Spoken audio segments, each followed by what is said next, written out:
آیا ہے کہ میری طرف ہدیہ بھی لے جا. تو یہ ماحول تھا اس وقت. اس میں نے کہا میں نے مولوی بننا ہے. وہ تو دھماکہ ہو گیا، وہ جیسے قیامت قائم ہو گئی. اور ہمارے تلمبے میں ایک بہت غریب خاندان تھا، اس سے ایک لڑکا ڈاکٹر بنا، ڈاکٹر معین رحمۃ اللہ علیہ. تو میرے والد ہمیشہ کہتے ویکھیا ہی ڈاکٹر معین نو غریباں دا چھوڑ آئی، اج کیڈا نا ہے وہدا، تو مولوی بن گیا تینوں کیا پوچھنا ہے، تو مولوی بن کے کروں کی ہے. اور آخر ایک دن انہوں نے تنگ آ کے مجھے 23 نومبر 1972 کو گھر سے نکال دیا کہ جو تم مولوی بننا تو میرے گھروں نکل جا. اتنا نیچے تھا یہ مولوی کا تصور. لیکن میرے عزیزوں، میری بچیوں، اللہ کی قسم، نبی کی زندگی عزت والی زندگی ہے، اسے سیکھو. میرے نبی کی ہر چیز محفوظ ہے، سیکھو سیکھو. میں برکت کے لیے اللہ کے نبی کا نسب آپ کو سناتا ہوں کہ میرے نسب پورا لکھا ہوا ہے. 1874 میں جو انگریزوں نے بندوبست کیا تھا اس سے لے کر مجھ تک، باقی اس سے اوپر تو لکھا ہوا ہی نہیں ہے. وہ کوئی 20 نام بنتے ہیں لیکن مجھے یاد نہیں ہے. میں نے کوشش بھی کی، میرے ذہن سے نکل جاتے ہیں. بس آخری نام مراد یاد ہے مجھے. میرے نبی کے نسب نامے میں 80 نام آتے ہیں.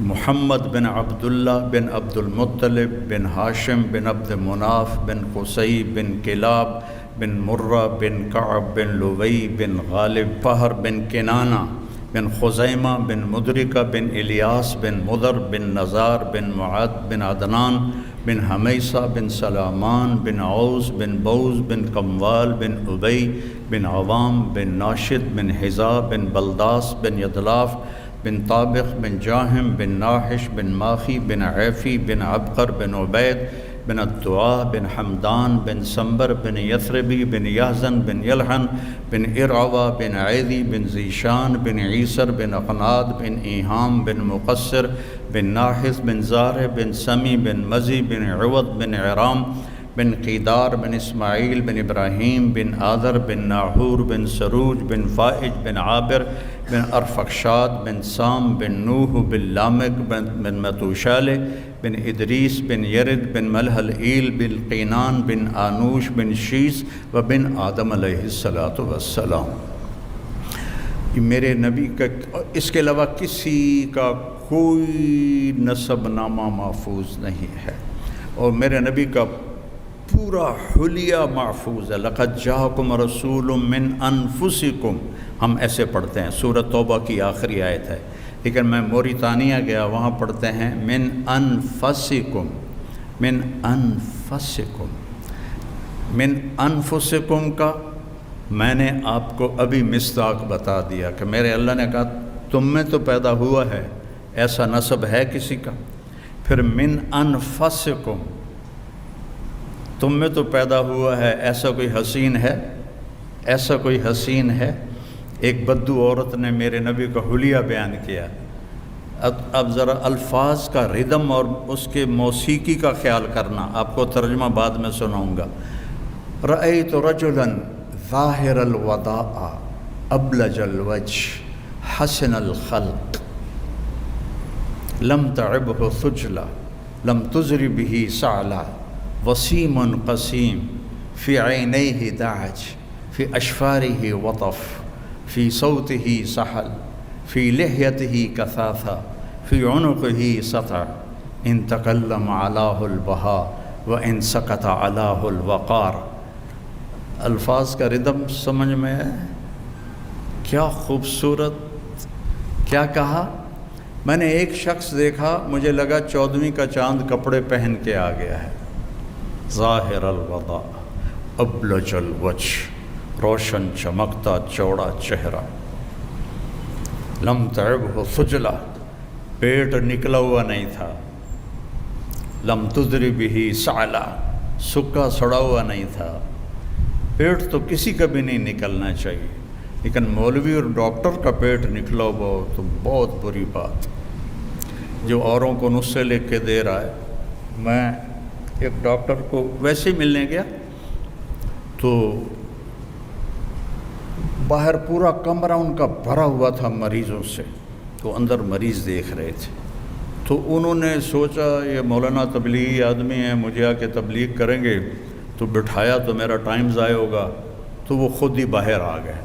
جب وہ باہر آئے تو میں کبھی ڈاکٹر کو دیکھوں کبھی مریضوں کو دیکھوں، ایڈا دا پیٹ، میں دل چاکھیا بے وقوفا تو اپنا علاج پہلے کر، تو مریضاں دا علاج کردا پیا، ایتھے پیٹ نکلیا ہوا ہے، اور مولوی کا پیٹ نکلا ہوا ہو ممبر پہ بیٹھے، اور یہ عورت کا چلو ایک تو ویسے پیٹ نہیں چلتا پر ویسے پیٹ اس کا نکل جائے تو وہ بھی بہت عیب کی بات۔ میرے نبی کا ایسے سینہ اور پیٹ تھا، یہ سینہ اور پیٹ برابر تھا آپ کا، یوں کر کے باہر نہیں نکلا ہوا تھا۔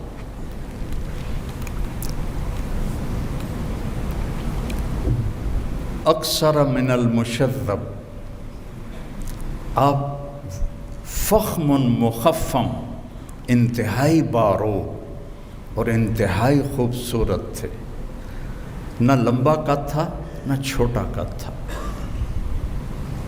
عظیم الحامہ، آپ کا سر بڑا تھا،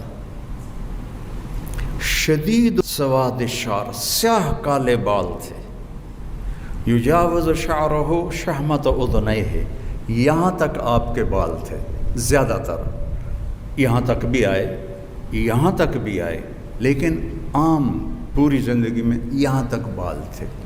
ان فرقت عقیقتہ فرق و الا فلا، کبھی آپ مانگ نکالتے تھے اور کبھی ویسی کنگھی فرما لیتے تھے، اور جب کبھی آپ مانگ نکالتے تھے اور سر سے پگڑی اتارتے تھے تو مانگ سے نور نکلتا نظر آتا تھا۔ بس واسع الجبین، کھلا ماتھا تھا، ازج الحواجب من غیر قرن، یہ بھویں ایسے کمان کی طرح گول تھیں جیسے یہ بچیاں وہ سرمے سے ایسے لمبی بناتی ہیں پھر یہاں تک لے کر آتی ہیں، من غیر قرن، یہاں بال نہیں تھے، یہ بیچاری جن کے ہوتی ہیں وہ لیزر کرواتی رہتی ہیں کہ یہ بال ختم ہو جائیں، تو میرے نبی کے بغیر لیزر کے یہاں بال نہیں تھے، اور ایسے خوبصورت بھووں نے آپ کی آنکھوں کا سارا ایسے گھیرے میں آنکھوں کو لیا ہوا تھا، اور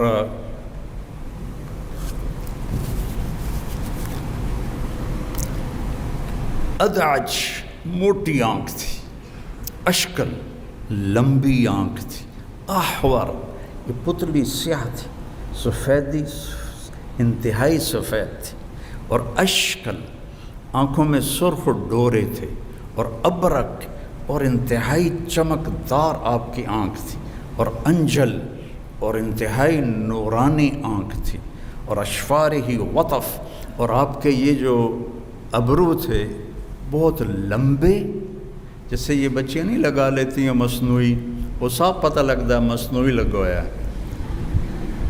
تو نہ لگایا کرو، کوڑی لگتی ہو۔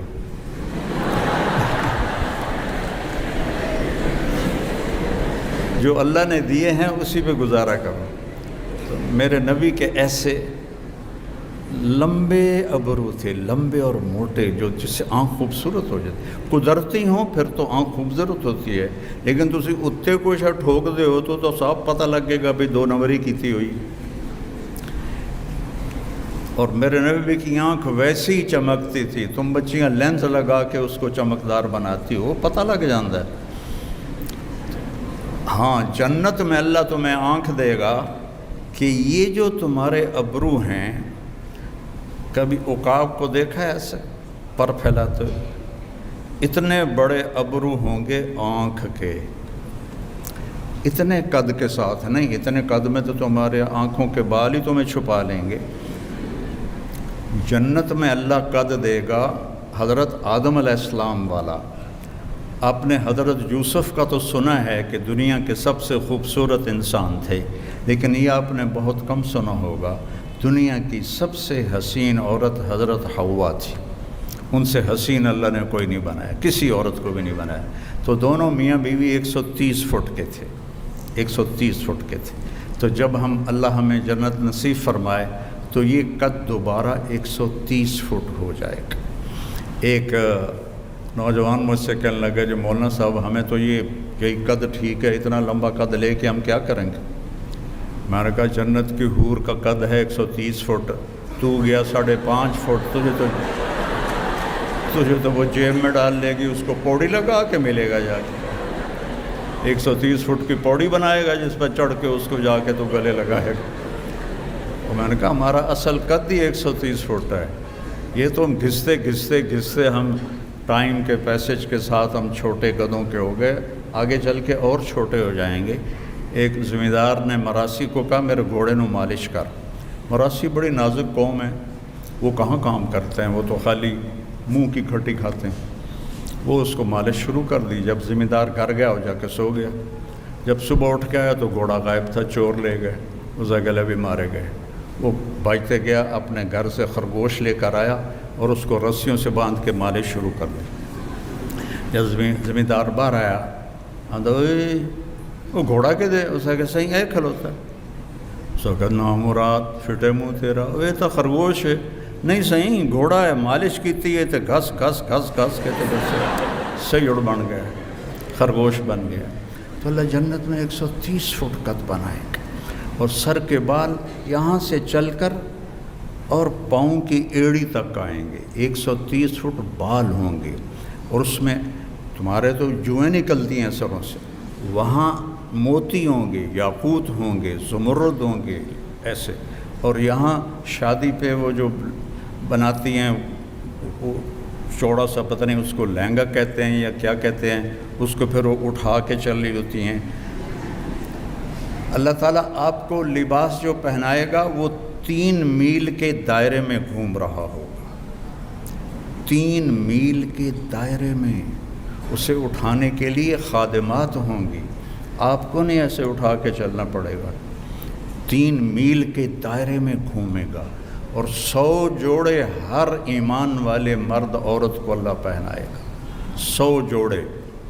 اچھا 100 جوڑے اگر خود پہننے پڑ گئے تو مر گیا نا، 1 تے 2 3 تے 4 تو مڈ ہی رہ گئے، اور جب اتارنے ہو تو پھر ریورس، تو کیا ہوگا؟ آپ صرف ارادہ کریں گی کہ کپڑے بدلوں، ایک نور کی چمک اٹھے گی اور آپ کے اگلے 100 جوڑے غائب ہوں گے اور نئے 100 جوڑے آپ کے زیب تن ہوں گے۔ کوئی لانڈری نہیں ہے، کوئی سوٹ کیس نہیں ہے، کوئی الماری نہیں ہے، کوئی واش روم نہیں ہے، کوئی ٹوائلٹ نہیں ہے، ہر چیز سے پاک۔ حضرت ام سلمہ نے پوچھا یا رسول اللہ ہمارا درجہ بڑا ہے یا جنت کی عورت کا؟ آپ نے کہا دنیا کی عورت کا درجہ بڑا ہے۔ تو حضرت ام سلمہ نے پوچھا وہ کس لیے؟ کہا ان کی نماز کی وجہ سے، ان کے روزے کی وجہ سے، اور ان کے صدقے کی وجہ سے، اور ان کی عبادت کی وجہ سے اللہ انہیں جنت کی حوروں سے 70,000 گنا زیادہ حسن عطا فرما دے گا۔ تو وہ زندگی تو آگے آ رہی ہے۔ تو میرے نبی پاک صلی اللہ علیہ وسلم کی اللہ نے آنکھیں بنائی ایسے خوبصورت، جب آپ ایسے آنکھ اٹھاتے تھے تو اللہ کی قسم کوئی آپ کو دیکھ نہیں سکتا تھا، سب ایسے ہو جاتے تھے، سب، صرف 2 آدمی آپ کو دیکھ سکتے تھے، ایک ابو بکر اور ایک عمر، باقی کوئی نہیں۔ کث اللحیہ، داڑھی بڑی خوبصورت، اشم، ناک یہاں سے اٹھا ہوا آگے سے باریک، ولی الفم، ہونٹ بڑے خوبصورت، سرخ، آپ تو وہ لگاتے ہو نا لپسٹک، آپ کے ہونٹ ویسے ہی خون کی وجہ سے سرخ تھا، اشنب، آپ کے دانت ایسے گولائی میں تھے، یا بیچاری کتنے لڑکے لڑکیوں نے وہ یہاں لگایا ہوتا ہے جو دانت اوپر نیچے ہوتے ہیں، آپ کے ایسے گولائی میں تھے، اور مفلج، ان دانتوں میں تھوڑا خلا تھا، یہ براق الثنایا، اور اتنے روشن تھے جب ہنستے تھے تو دانتوں سے نور نکل کر دیواروں پہ پڑتا دکھائی دیتا تھا. سبحان اللہ. اور گال نہ پچکے ہوئے نہ ابھرے ہوئے، اور سوا البطن و صدر، سینہ اور پیٹ برابر تھا. طویل الزندین، بازو لمبے تھے. رحب الروحا، ہتھیلی چوڑی تھی. چوڑی ہتھیلی سخاوت کی علامت ہوتی ہے، اور تنگ ہتھیلی ویکھو نہیں تنگ ہتھیلی بخل کی علامت ہوتی ہے.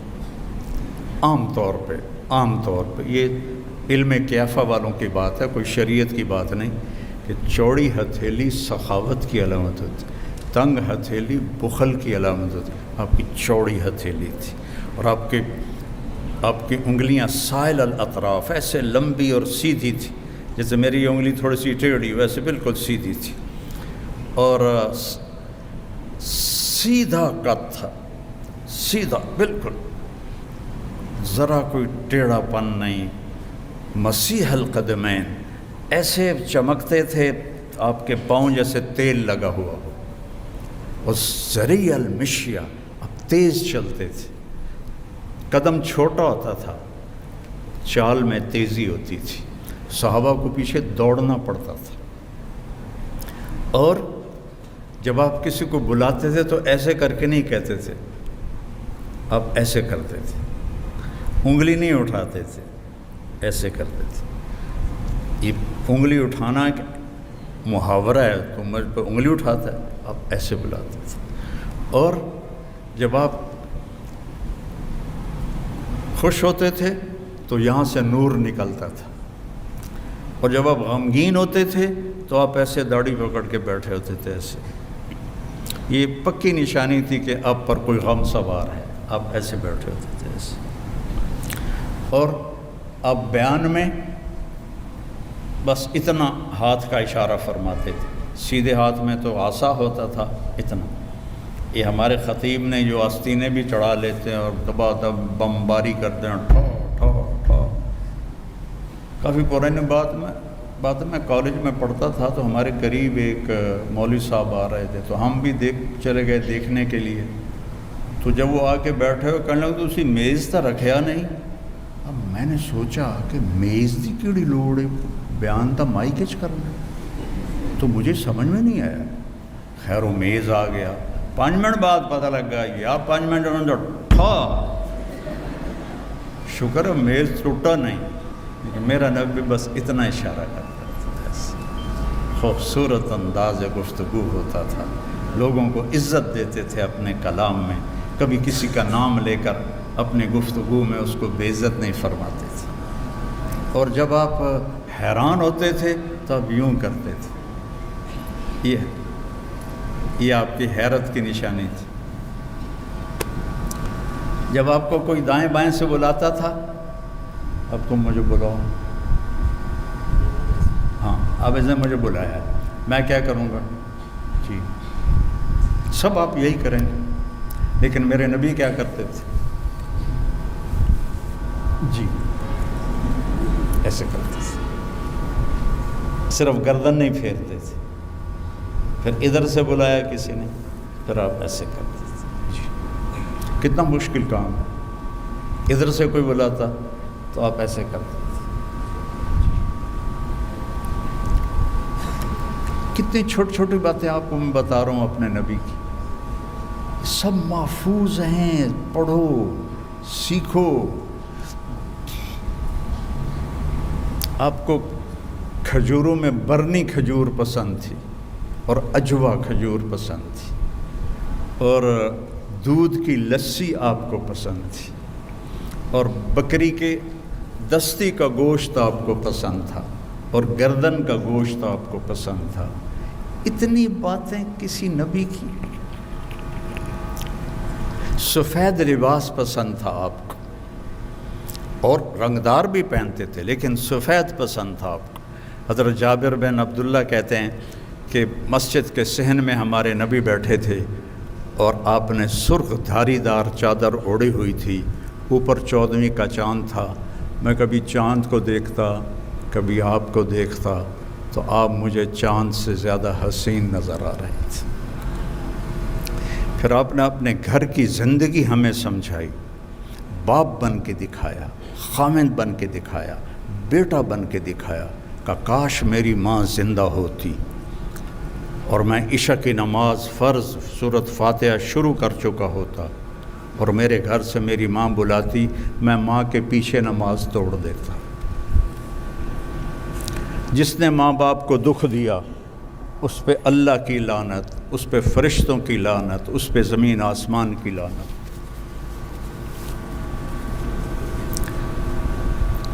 پھر خامد بن کے دکھایا۔ 11 شادیاں شوق کی نہیں تھیں، وحی کی تھی، زندگی سکھانی تھی، اظہار محبت کر کے دکھایا۔ عرب میں بیوی سے یہ کہنا کہ میں بیوی سے محبت کرتا ہوں یہ عیب تھا۔ یہاں بھی کوئی کہہ دینا تو کہ اچھا رن مرید ہو گئے ہیں، رن مرید ہو گئے ہیں۔ عرب میں اس سے زیادہ شدید ماحول تھا، کوئی کہے کہ مجھے بیوی سے محبت، معشوقہ سے محبت کے اشعار پڑے پڑے۔ مجھے اب بھی کتنے اشعار یاد ہیں لیلا کے اور باقیوں کے، اور اس کے نام لے کر شعر و شاعری کرتے تھے۔ وَهَلْ تَبْكِينَ لَيْلَا إِذَا مِتُّ قَبْلَهَا وَقَامَ عَلَى قَبْرٍ نِسَاءٌ النَّوَائِحُ كَمَا لَوْ أَصَابَ الْمَوْتُ لَيْلَا بَكَيْتُهَا وَجَادَ لَهَا دَمْعٌ مِّنَ الْعَيْنِ صَافِحُ۔ کھلم کھلا لیلا کا نام لے رہا ہے شاعری میں، لیکن بیوی سے محبت مر جاتے تھے شرم سے۔ اس ماحول میں، مسجد کے ماحول میں مجمع لگا ہوا ہے، ایک شخص پوچھتا ہے یا رسول اللہ آپ کو سب سے زیادہ کس سے محبت ہے؟ ماحول سمجھ میں آ گیا؟ پہلے بتاؤ۔ آپ نے زور سے کہا عائشہ سے۔ یا رسول اللہ آپ کو کس سے زیادہ محبت ہے؟ کہا عائشہ سے۔ وہ تو انج کانب گئے کہ ہیں ایک ہی ہو گیا۔ نہیں نہیں نہیں یا رسول اللہ میرا مطلب ہے کہ مردوں میں کس سے زیادہ محبت؟ تو آپ کو پتہ چل گیا کہ اس کو ہضم نہیں ہوا، تو آپ نے ابو بکر نہیں کہا، آپ نے کہا عائشہ کے ابا سے، عائشہ کے ابا سے۔ اور آپ نے حضرت عائشہ سے فرمایا عائشہ مجھے جب سے پتہ چلا ہے تو جنت میں میری بیوی ہے، مجھے مرنا ہی آسان ہو گیا ہے۔ گھر کی زندگی سکھائی،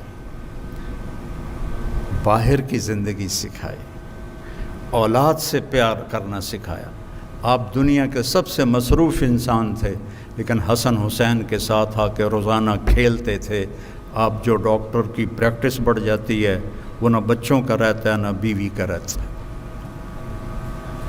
میرے بچے یہاں اسکول پڑھتے تھے تو ان کے میں ملنے گیا پرنسپل سے، تو وہ کہنے لگے اسی فیصل آباد میں ایک میاں بیوی ڈاکٹر تھے، ان کے بچوں نے وہاں داخلہ لیا تھا۔ تو ایک دن وہ دونوں میاں بیوی آئے کہ 3 دن ہو گئے ہمارے بچوں نے کھانا نہیں کھایا گھر میں اور ہمیں بتاتے بھی کچھ نہیں۔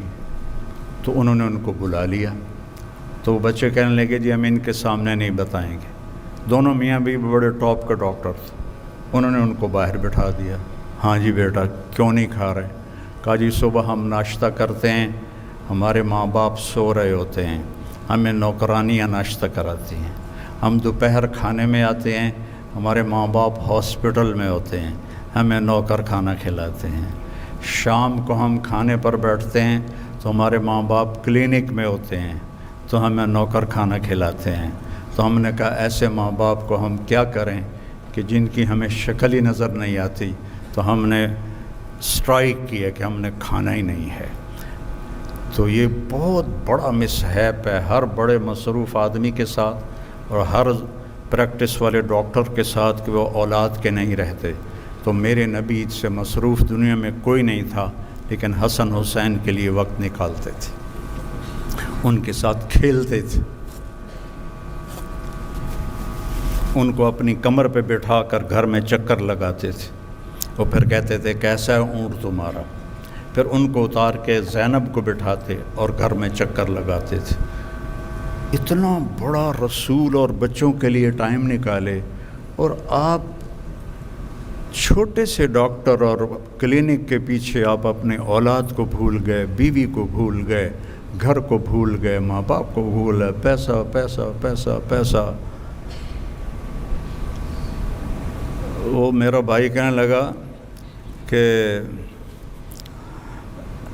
پیسہ ہمارے پاس اس وقت آتا ہے جب ہم خود بوڑھے ہو رہے ہوتے ہیں، تو پتہ نہیں آگے وہ کس کا کام کا ہے، ہمارے بچوں کے کام کا یا کسی اور کے کام کا ہے۔ تو اعتدال کی زندگی سیکھو، اعتدال کی زندگی گزارو، آپس میں پیار محبت سے رہو۔ آپ لڑکے لڑکیاں اکٹھے پڑھتے ہو، حیا کا دامن مت چھوڑو۔ یہ ویسے فطرت اسلام نہیں ہے کہ جوان بچے بچیاں اکٹھے پڑھیں، اور اب تو مجھے لڑکیاں زیادہ نظر آ رہے ہیں، تسی ایویں ہی تھوڑے ہوندے جاندے ہو۔ تو احتیاط سے رہو، نظروں کی حفاظت کرو۔ اور ہمارا بوائے فرینڈ گرل فرینڈ کوئی کلچر نہیں ہے، یہ حرامی کلچر ہے، یہ کفر کا کلچر ہے۔ ہمارے ماں باپ عزت کے ساتھ اپنی بیٹی کو ڈولی میں بٹھائیں، وہی آپ کے لیے کامیابی ہے، اور آپ کے والدین آپ بچوں کے لیے جو رشتہ طے کریں وہی آپ کے لیے بابرکت ہے۔ اس طرح کہ جو آج عنوان چل گئے ہیں یہ انتہائی خطرناک ہیں اور بہت ہی یہ نقصان دہ ہیں، چونکہ جو اس عمر کی پسند اور عشق ہوتا ہے وہ ماشاءاللہ شادی کے بعد بالکل ناکام ہو جاتا ہے اور طلاقوں تک نوبت آتی ہے۔ اور جو ماں باپ جو طے کرتے ہیں اس میں برکت ہوتی ہے، اور باقی کھٹبٹ تو جنت میں ختم ہوگی، دنیا میں تو ختم ہو نہیں سکتی، وہ تو جنت میں ہی جا کے ختم ہوگی۔ تو لیکن یہ کام نہیں کرنا کہ اپنی پسند کے پیچھے کتنے لڑکے لڑکیاں کورٹ میرج کر لیتے ہیں، گھروں سے بھاگ جاتے ہیں، یہ سب تباہی کے راستے ہیں۔ اس سے اپنے آپ کو بچاؤ اور حیا کا دامن نہ چھوڑو، کہ اللہ تعالیٰ اور اس کے نبی کو حیا بہت پسند ہے، اور جن سے سیکھو، جن سے پڑھو، ان کی عزت اپنے دل سے کرو۔ ان کو نہ دیکھو یہ کیا کرتے ہیں، تم یہ دیکھو کہ تم نے ان سے سیکھا ہے، اس کو عزت دو، تو اللہ آپ کو اس بہت زیادہ کامیابوں سے نوازے گا۔ نماز کی پابندی کرو، سچ بولو، جھوٹ نہ بولو، ماں بہن کی گالی نہ دو، سیاسی جماعتوں کا حصہ نہ بنو، جانا ہے تو تبلیغ میں جاؤ کہ جس سے آپ کو کوئی فائدہ بھی ہو دینی طور پر۔ سیاسی جماعتیں تو نفرت اور ہمارے سیاستدان تو ویسے ہی کوڑے کا ڈھیر ہیں، کچھ نہیں ہے ان میں سوائے گندگی کے۔ تو اپنی محنت کو اپنی تعلیم میں خرچ کرو۔ اللہ تعالیٰ مجھے آپ کو عمل کی توفیق بخشے۔ اللہم لک الحمد کما انت اہلہ فصلی علی محمد کما انت اہلہ وفعل بنا ما انت اہلہ انک اہل التقوی و اہل المغفرہ۔ یا اللہ ان بچے بچیوں کو قبول فرما، ان کو اعلیٰ طبیب بنا، ڈاکٹر بنا، ہمدرد انسانیت بنا، اس ادارے کو بابرکت بنا، یہاں پڑھنے پڑھانے والوں کو یا اللہ طب کا علم عطا فرما، مریضوں کے لیے انہیں مسیحا بنا، مریضوں کے لیے انہیں ہمدرد بنا، مریضوں کے لیے انہیں شفا کا ذریعہ بنا۔ شفا تو دیتا ہے، ان کے ہاتھوں کو ذریعہ فرما لے، ان کی دواؤں کو ذریعہ فرما لے، اور ہمارے سارے تعلیمی اداروں میں یا اللہ ہمارے بچے بچیوں کی حفاظت فرما، ان کے اخلاق کی حفاظت فرما، ان کی تربیت فرما، انہیں والدین کا فرما بردار بنا، ان کی شادیوں کے اچھے جوڑ مقدر فرما، نیک و صالح اولاد مقدر فرما۔ یا اللہ ہمارے ملک پر بہت برا وقت آیا ہوا ہے، اپنے فضل سے ہمارے ملک کو اس بحران سے نکال لے، اس بحران سے نکال لے، اس بحران سے نکال لے۔